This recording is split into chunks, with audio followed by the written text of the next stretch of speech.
खुल गया इंद्रायणी का राज। राधिया पर इंद्रायणी ने किए वार। प्रथम बना राधिया का रक्षक। दंगल टीवी के सीरियल मन अति सुंदर में इंद्रायणी ने कोशिश तो खूब की थी राधिया को इस कंपटीशन से बाहर निकालने की, लेकिन खेल पलट गया क्योंकि इस कंपटीशन में राधिया ने फिर से वापसी कर ली है और उसे देखकर इंद्रायणी का गुस्सा भड़क उठा है। इतना ही नहीं, इंद्रायणी तो कुछ उठाकर उसको मार रही थी कि तभी वहाँ पर प्रथम आ गया राधिया की ढाल बनकर। उसने न सिर्फ इंद्रायणी को रोका बल्कि सच का साथ भी दिया। ऐसे में इंद्रायणी का गुस्सा भड़क उठा। पूरी रेप्यूटेशन का तमाशा बना के रख देते हो। इससे बेहतर यही होगा कि ऐसी फालतू की पहेलियां बुझाने की बजाय अपनी इस खूनी वाइफ को लेकर दफा हो जाइए यहाँ से। अपनी जुबान पे लगाम लगाइए इंद्राणी जी। वैसे आप मेरी बीवी की बहुत बेइज्जती कर चुकी हैं, अब और नहीं। आप सब लोग चुपचाप देख क्यों रहे हैं? अभी के अभी पुलिस को बुलाइए और इस लड़की को पकड़वाइए। इतना सब कुछ करने के बाद वापस यहाँ पे चली आई, हिम्मत तो देखो इसकी। और हाँ, इसकी भोली भाली शक्ल में मत जाइए, इसका असली रूप तो हम सब ने देख लिया है। मुझे तो समझ में नहीं आता कि ये बाहर कैसे आई। इसको सजा होनी ही चाहिए। अब इंद्रायणी तो पूरी कोशिश कर रही है कि वो सभी के सामने राधिया को गुनहगार ठहराए, लेकिन राधिया पूरे सबूत के साथ आई है। ऐसे में वो न सिर्फ अपने ऊपर लगे इल्जाम को ठुकरा रही है बल्कि उसने तो सभी के सामने ये सच भी बता दिया कि समायरा कोई और नहीं बल्कि इंद्रायणी की बेटी है। बस फिर क्या, ये सुनकर इंद्रायणी भी भड़क उठी। ये एक नंबर की धोबी है। अपनी फालतू की बातों से लोगों को फंसाना और उनकी बेइज्जती करने के अलावा इसे अब कुछ नहीं आता। पहले तो अपने परिवार की बेइज्जती की और अब ये मेरी रेपुटेशन खराब करने पर तुली है। इसे कुछ सच्चाई छुपाने की कोशिश कर रही है ये फरेबी कहीं। फरेबी हम नहीं बल्कि आप, और हमने सबको गुमराह नहीं किया है बल्कि आपने किया है। चैनल को, जजेस, यहाँ तक कि पूरी जनता। आप सच छुपाकर अपनी बेटी को कंपटीशन में ले आए और हमें पूरा यकीन है कि आपने फैसले में भी पक्षपात किया हो। आपने अपनी बेटी को ही सबसे ज्यादा नंबर दिए। जबान को लगाम दो लड़की। क्या बकवास किए जा रही हो? क्या सबूत है तुम्हारे पास कि समायरा मेरी बेटी है? अरे कैसे बच्चों वाली बातें कर रही हैं आप? और सबूत के लिए ना डीएनए रिजल्ट ही काफी है, लेकिन फिर भी हम अपना सबूत साथ लाए। नहीं, इंद्राणी जिस तरह से मतलब तस से मस नहीं हो रही थी और हर तरह का उसने ट्राई कर लिया, मतलब सारी चीज़ें उठा कर मार दी। कभी चप्पल मारा तो कभी बॉटल उठा के मारी तो कभी वो कनपट्टी भी मार दी और पता नहीं क्या क्या, मतलब वायलेंट भी हो गई। चिल्ला के चीख के अपने आप को सच साबित करने की उसने बहुत कोशिश की, लेकिन कहते हैं ना सत्य परेशान होता है, पराजित नहीं। तो इंद्राणी के कितने भी चीखने चिल्लाने पे, ड्रामा करने से कोई डरा नहीं और एक एक करके सारी सच्चाई, सारे सबूत जो कि जासूस बनी बैठी राधिया ने इकट्ठे किए थे वो सामने आ गए और इंद्राणी की पोल खुल गई। पर प्रथम और राधिया तो पहले से ही तैयार थे क्योंकि उन्हें पता था कि इंद्रायणी ये सवाल उठाएगी। ऐसे में दोनों ने मिलकर सभी के सामने इंद्रायणी और समायरा की डीएनए रिपोर्ट दिखा दी। ऐसे में जजेस भी इंद्रायणी पर नाराज हो रहे हैं, लेकिन इंद्रायणी ने सारा इल्जाम फिर से राधिया के ऊपर मढ़ दिया कि राधिया ने उसकी बेटी को जान से मारने की कोशिश की है। इतना ही नहीं, इंद्रायणी ने तो राधिया पर फिर से हमला किया, लेकिन प्रथम ने उसे रोक लिया।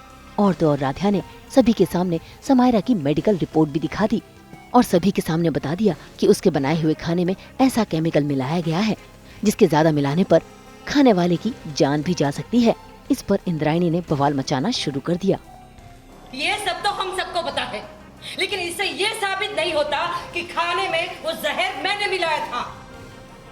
हाँ, लेकिन इस केमिकल का एक दुष्परिणाम भी है। जो भी इस केमिकल को हाथ लगाता है उसके हाथ पर कालापन आ जाता है। और देखिए, हमारे हाथों पर कोई भी कालापन नहीं है। समायरा जी, अब अपने हाथ दिखाइए सबको। देखा, इनके हाथ पे भी कोई कालापन नहीं है। इंद्राणी मैम,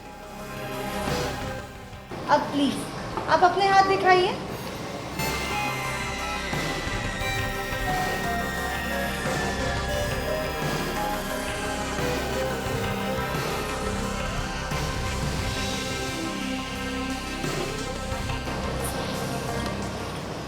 देखो, तुम भी देखो।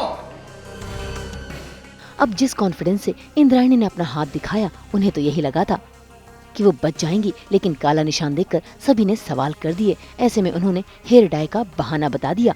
बस फिर क्या, प्रथम समझ गया कि अब इंद्रायणी अपना सच नहीं बोलेगी। इसलिए देखिए कैसे उस वेंडर को ले आया जिसने वो केमिकल बेचा है, वो भी इंद्रायणी को।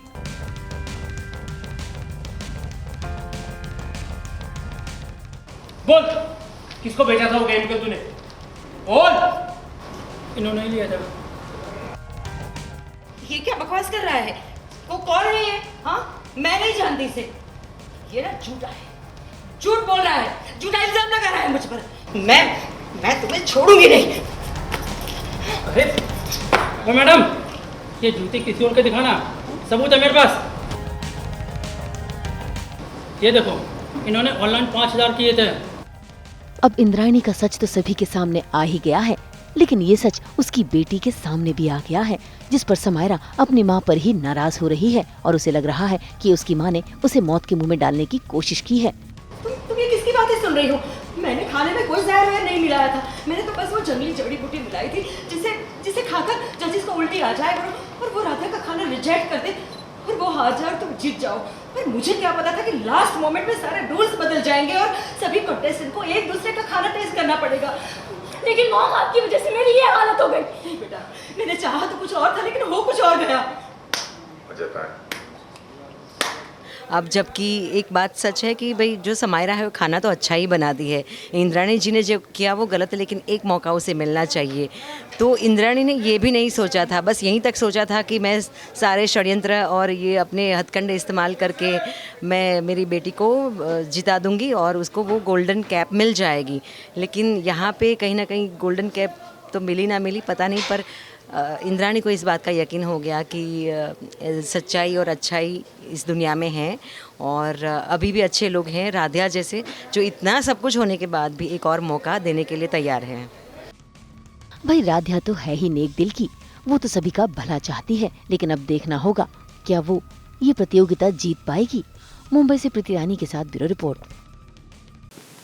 हम तो आप सबको 24/7 पहनाते हैं एंटरटेनमेंट का हेयर बैंड। तो अगर आपको ये वीडियो पसंद आया है, आप इसे लाइक करें, कमेंट देके अपनी राय जरूर दें। ऐसे ही एक्सक्लूसिव कंटेंट के लिए हमारे चैनल को सब्सक्राइब जरूर करें। अगर आप ये वीडियो फेसबुक पर देख रहे हैं तो हमारे फेसबुक पेज को भी लाइक करें। नाम तो आप सब जानते ही हैं, सास बहू और बेटियां, जहां हम लेकर आते हैं आपके लिए एंटरटेनमेंट जोरदार।